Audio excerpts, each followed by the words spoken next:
Hi, I'm glad you're back, because what this means is you've made it into the second half of the book, and that's great because this is the point at which we start to roll up our sleeves and really get practical. This is the point at which we're going to lay out a whole bunch of information that will be helpful to you as you're working your way toward justice ministry.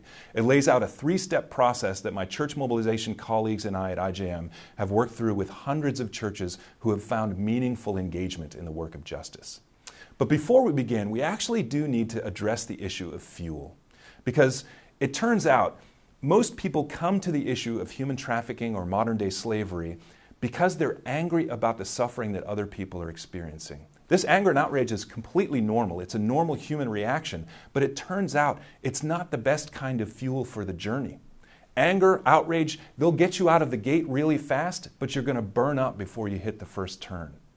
It reminds me of this exercise program that my son and I did, I told you about in the book. When we used to do our cardio days, we would just go out. The task was to run for 20 minutes. And my young son couldn't get it through his head that he actually needed to pace himself to be able to run for 20 minutes. He would go out of the gate the first 4 minutes running at full speed, and then he would collapse on the ground because he had nothing left.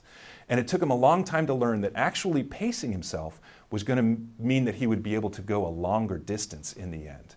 And this is actually the approach that we need to take. We need to find better, long-lasting fuel that will allow us to pace ourselves through the journey. So what we're doing is we're working through our anger and our outrage, and we're looking to find a place where we can work from a more deeper fuel, the fuel of biblical conviction. And that's what the first step of this process is really about. How do we come to a place of deep biblical conviction about the issue of injustice and God's passion for justice?